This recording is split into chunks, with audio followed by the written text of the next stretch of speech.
take off at the speed of sound.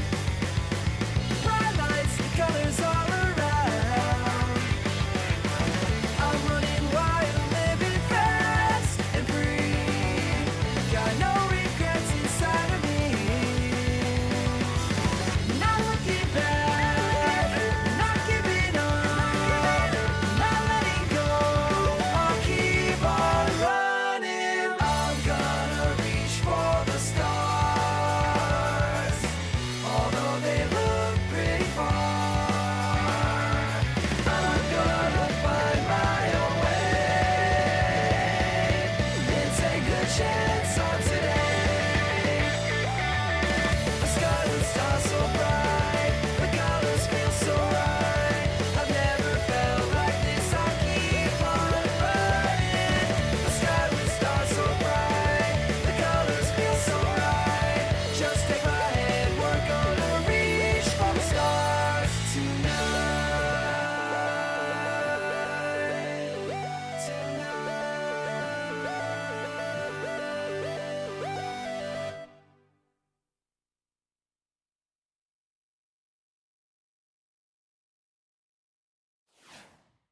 Alright, so hey, what's going on, guys? It's Sonic Saber 25, and welcome to my Let's Play of Sonic Colors. Wow, that was an amazing voice crack.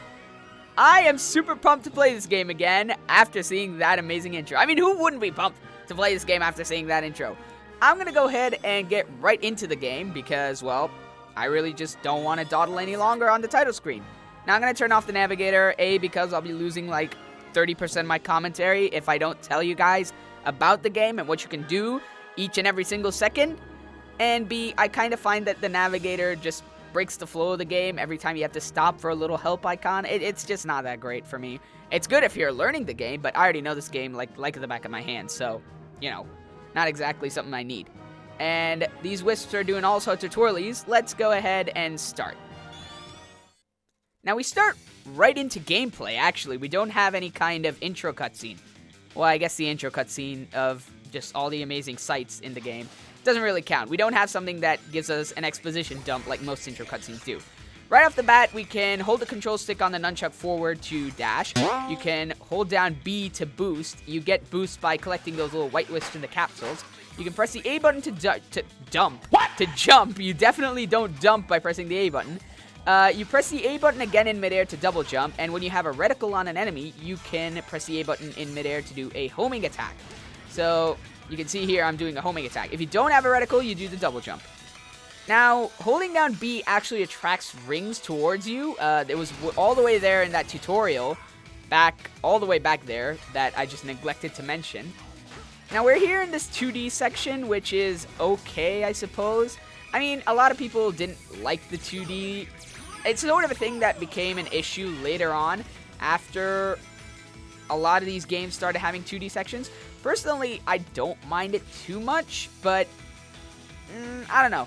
It's sort of a thing that became an issue because they kept doing it more in the later games rather than... Whoa! Okay, so anyway, as I was saying before I just completely got messed up there, I swear I didn't even touch the control stick then. Or maybe I did, and it just messed me over there. But anyway, the 2D in the game is...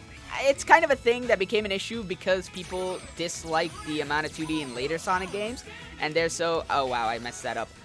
But because of that, I think this game sort of retroactively just didn't quite age so well.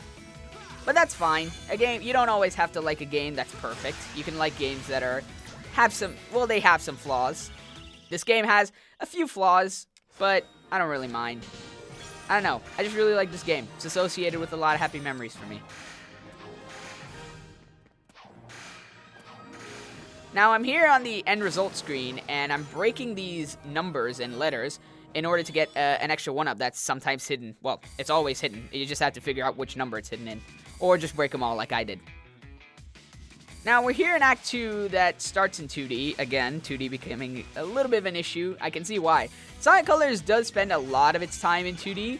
I enjoy it just because, I mean, I don't really care one way or another about the 2D too much in this game. I can see why it's an issue in the later Sonic games, though, and why a lot of Sonic fans find an issue with this game, because this was the game that started a lot of the 2D sort of issues in the game. In the series, rather, not just this game. Now I'm going to save a little bit of boost power here because I mentioned that boosting attracts rings towards you. I'm going to try to attract some of these rings towards me. And I collected a good bit of them without boosting anyway, so I guess it didn't really matter. Now I'm going to do a little thing here. And that gets me into another thing. I actually really like the move that I just did. If you have no boost and you press B while you're in midair, you do a little thing called a jump dash. And I actually really like the jump dash in Sonic Colors. I think it's very smooth. It's a lot like the Adventure Series jump dash, where you don't really just stop, rocket forward, and then stop again, and then plummet to the ground. You actually keep your momentum, and I really like that. I wish they brought that back instead of the current jump dash that we have. But yeah, wow. I'm destroying these enemies here. Wow, one of them just killed me too. So I'm destroying all these enemies here, and I just lost all my rings. Wow, great. I actually kind of wish we had the power-up that let us just zip through that entire area. There's a secret red ring there hidden behind the little gold capsule thing. Now, I'm going to get into the red rings, but we have a few cutscenes to, I don't know, watch. So I'm going to go ahead and let those play out, and then we'll talk about the red rings when I get into Act 3. Give me a 1-up, please. Thank you. Welcome to Eggman's incredible Interstellar Amusement Park, where you can enjoy 5 planets to the price of 1. He loves to hear his own lips flap, but I gotta hand it to the Eggster. This place is epic. Everyone and their brother is gonna want to come here. No doubt, but now I'm not sure why we're here. This place looks totally harmless. Because Eggman plus secretly built amusement park equals evil plot for us to foil. Lucky for us, he's not very good at keeping things hidden. True, it would be pretty hard to miss a giant floating space amusement park surrounded by planets. Still, an evil plot? I don't know. Wow! Plot or not, you can't be mad at this view. This place has taken beauty to the next level. I'm just surprised that it was so easy to sneak in here. I wouldn't say it was that easy. Hello, happy people. Buckle up as Eggman's ultra-accelerating space elevator whisks you to an interplanetary wonderland of fun. I can't believe somebody was dumb enough to leave the keys in this thing.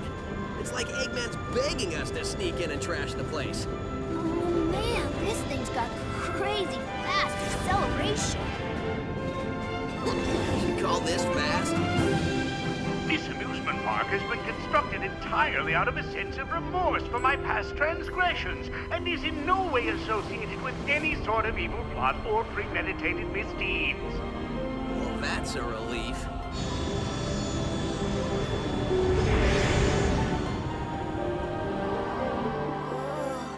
Just thinking about it makes my head feel like it wants to. Huh? Oh, little aliens! Your voice chip is stuck on Cowboy again. Stop talking and net those aliens. You got it, partner! Come on here, you little varmints! Come back here! I'm gonna get you! Hey, come here! Showdown! Gotcha! I'm not sure what's going on, but I'm sure of what I'm gonna do.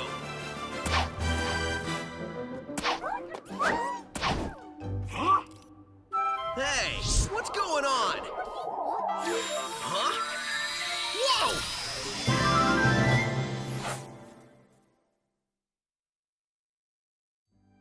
And after 2 levels, we finally get to select our save file. Now, you get a random Sonic character, and wow, I got a pretty good one. I got Shadow, one of the fan favorites. You get a random Sonic character every time you create a new file. I actually did a practice one where I got Chaos, and another practice one where I got Amy. So, compared to Amy, Shadow's pretty good. I guess you can't go wrong with Sonic, can ya? Alright, now, heading right back in here, we have a bunch of stuff that we can't access, except for that, which I'll get into that later. It's related to the red rings. You know, I was thinking about this while I was watching the cutscenes too. I might actually be talking faster, and I have another voice crack, great. I might actually be talking faster than I normally do, mainly because I'm trying to keep up with the game because, you know, this game is so fast-paced. I really hope that I'm not just, like, zipping past, and it sounds like I've had, like, 3 cups of coffee or something. But anyway, in this third act, we have something that I'm not really a fan of. The quick step. It's been reduced to just a portion of the game where the game can tell you when you use the quick step, and you just can't use it anywhere else. Likely this is because of the lack of buttons on the Wii Remote and the fact that they already use the shaking for power-ups in this game. And yeah, just lack of controls is probably the reason why certain actions have been limited to certain portions of the game. Speaking of power-ups, we have our first one. Shaking the Wii Remote, as I mentioned before, gives you access to said power-up. The first one here is Laser. It's essentially what it is, really. It's a laser that lets you zip across the screen. Wow, I completely messed that up. Anyway, I think we have another one if I take that little pulley here. And we have a little gimmick that we can do with the laser, which allows us to zip across these prisms at high speed. And that gives us color bonuses, if you can see in the top right? Yeah, top right of the screen. Wow, I don't really know my rights from my lefts. I really need to make sure I know what I'm saying before I put my foot in my mouth any further than I already have. So, laser is a pretty neat little power-up. I actually really enjoy the way it's used in this game. Some of the other power-ups could be used a little bit better. I enjoy the way laser is used. Anyway, I was talking about the control scheme being a little bit limited because of the fact that the Wiimote Nunchuck doesn't have any buttons. I really wish that we could get a port of this game that was multi-platform, just like Unleashed. And I really wish that we had something that made use of all the buttons in this game. Like, if we got a PC port or a PC remaster which used all the buttons and gave us access to a few more moves, I think Sonic Colors could be a pretty good game. You could also remove a little bit of the 2D in here too, because I'm guessing that's also why they used a lot of 2D in the game, because lack of sort of level design that involves expansive 3D movement, because, well, we don't have expansive 3D movement, again, because of the lack of controls. I'm going to go ahead and stop ranting, I suppose. It really does sound like I'm ranting, doesn't it? I swear I like this game. It's just that I have a few complaints with it. Now, we have another gimmick for the laser here, and that's this optical cable. Okay, that looks super cool. If we're gonna go on a positive, that actually looks super cool, and I love it. Now, before we go ahead and move on, well, first off, the results screen, I need to get my 1-up. Ooh, I got an A rank. I am just voice cracking all over the place. I don't know why. I'm pretty sure that at 20, I'm well beyond the range of puberty. But anyway, we're gonna go ahead and head back to the map select screen where the game shows us that we can now use laser everywhere. But that doesn't really matter because we still only have the Tropical Resort unlocked. Now, I'm gonna head back to Act 2 because I want to show that where you can use the wisps in the previous act. And I want to show off that really cool thing that you can do at the end with the laser wisp. So, I am calling them wisps because that's their name. I'm not gonna wait for the game's cutscenes to catch up because that's just gonna get annoying waiting for a game's cutscene to tell you when you can and can't say stuff. So, I really just want to talk about the Tropical Resort in and of itself. It's such a good place. If this were an actual place in an actual amusement park, I would 100% want to go there. Like, Eggman has done a great job of, designing this place. His marketing could stand to be a little bit better, but in terms of design, he's done a spot-on job. Oop. Okay, I got a few more rings than last time. Now, I think we have another point here. Yep, we can use the laser here again. And we can head across these prisms. Okay, good. I thought I messed that up for a second. What? No. I was robbed. Can I use the wisp again? Nope, you only get to use it once. Okay, I stomped. There's no way that I should have gotten that. Okay. Well, if you head up there, accessing the laser wisp gives you access to, accessing the laser wisp. Using the laser wisp there gives you a red ring. You know what? I think I can just go... Nope. Oh, no, you don't get a red ring. Never mind. You get nothing for going up there. Now, I'm going to stop here because using the laser wisp here gives you a really cool little sequence that you can do. And it's super cool. And you had a little thing at the end there that said slam. That's basically a cool little bonus that you get if you destroy a lot of enemies without missing a single one. And it has a nice little bowling pin, a very satisfying bowling pin smacking effect. You know, when you get like a strike in Wii Sports. I couldn't even remember the game for a second there. And you can see how using the color power-up, or the laser power-up in this case, really improved my rank because the color bonuses that it gave me the score boost that I needed to head to an A rank. Now, getting an S rank would give me 3 1-ups beyond the original 1-up and the extra one that I get from breaking all the letters. S rank gives you 3, A rank gives you 1, and B and below gives you absolutely nothing. So, we're gonna head off to Act 4 in the next episode, and I have a few things to say about the later acts in the game. So, we'll be heading off to Act 4, 5, and 6, as well as the boss in the next episode. But for now, we're gonna end on a bit of a positive note. I really love the Tropical Resort, and despite the fact that I don't like some of the acts for certain reasons, again, I'll get into it in the next episode, I'm really hyping this up, wow. I really enjoy it. So, next time, we'll be getting into a lot of stuff there. I don't know, I hope you're excited. I certainly am, even though it doesn't quite sound like it all the time. Till then,